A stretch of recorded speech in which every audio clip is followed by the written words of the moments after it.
Well, guys, to say my last few days was eventful is pretty much of an understatement.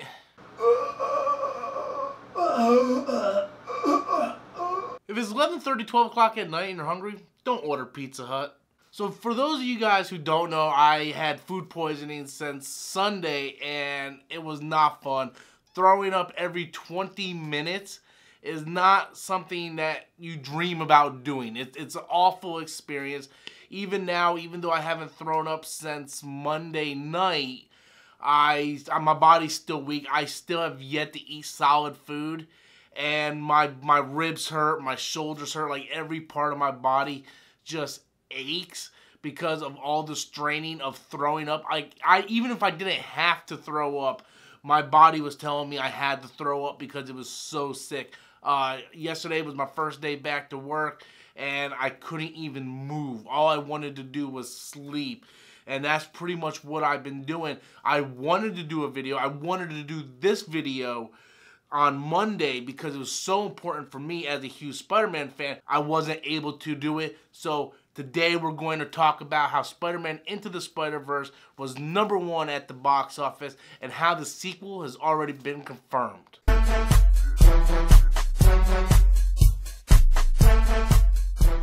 Hello everybody, welcome back to the channel once again. So, Spider-Man Into the Spider-Verse came in at #1 at the box office this week, bringing in $35 million. Since then, it has already accumulated worldwide over $58 million. Now, this movie is reportedly cost about $95 million to make. I'm hoping it makes its budget back because even though Amy Pascal has come out and said we're planning a Spider-Gwen spinoff, a Spider-Verse sequel, the Spider-Lady spinoff. I mean, they're talking about Spider-Ham. Like, I knew this was going to happen because Sony is so known for doing this. When something works, they want to do a million different spinoffs. Remember when I told you when Venom was going to be successful, if it was going to be successful, they were going to do a whole bunch of different spinoffs. We're going to have Venom 2, Kraven, Morbius. I mean, they did this with the Amazing Spider-Man. When Amazing Spider-Man came out and it was so successful, they did Amazing Spider-Man 2. Then that wasn't good enough. We got to do a Sinister Six standalone movie. And then, believe it or not, there was actually rumors for an Aunt May movie. Guys, I'm not shitting you.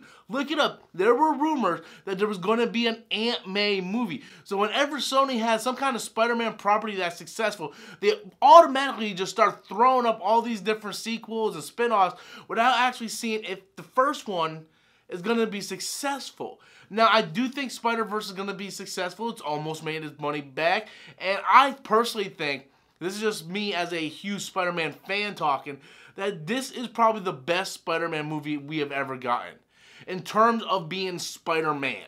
You know, like all the other Spider-Man movies are great. Like, I like each and every one in their own merits. Yes, even Spider-Man 3, as much as I give that movie shit, there are certain things in that movie that I do like. Same thing with Homecoming. But I think this movie is not handcuffed by being attached to anything. They could do anything they want. Seeing Spider-Gwen on the big screen is fantastic. Seeing Miles' reaction with his uncle, there's something special about that. And they're not handcuffed to live-action cinematic universe that they can come in, they can do anything. No way could Spider-Ham or Spider-Man Noir work on the big screen. No way could they get Spider-Gwen to work on the big screen. Not right now, not with the landscape of superhero films. But when you have an animated film, you're not handcuffed and you can just do whatever you want. And the hardcore Spider-Man fans, I think, really reacted well to that. And I noticed a lot of even casual fans went in, low expectations, and walked out of that theater really blown away by what that movie was able to accomplish. Now, Amy Pascal has already came out and said, yes, we have confirmation that we're going to be doing a Spider-Man Spider-Verse 2. And it's going to focus on Spider-Gwen and her relationship with Miles Morales.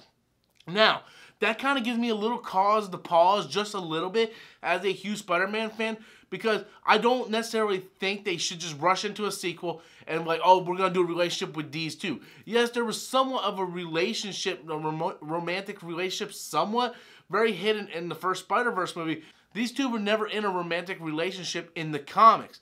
They were in a 4-part story, 4 to 5-part story, and it was basically just them where they kissed. And by the end of that story arc, it was just them being friends. Like, they kissed once, and then, you know, Gwen and Miles was like, look, we're just friends, nothing even more than that. And even the creators of Spider-Gwen, I actually talked to one-on-one with the creators of Spider-Gwen at a con a couple years ago, and their intention was always to make Spider-Gwen gay. And her relationship was going to be with Mary Jane in her universe.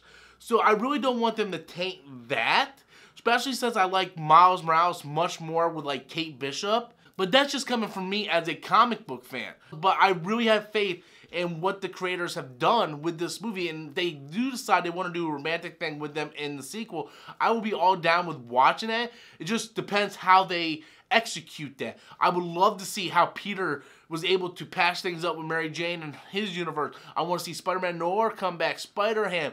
There's so many other characters that I want to see Ben Reilly. I want to see all these other characters come over into the sequel.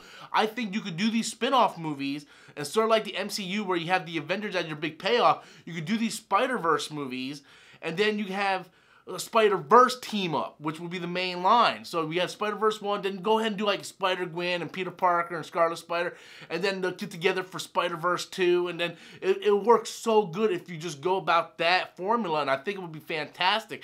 But no doubt, the movie has been successful so far. It looks like it's going to make its money back. It's got a great critic response on Rotten Tomatoes. But I want to know what you guys think. Have you seen Spider-Verse yet? Did you like it? Did you hate it?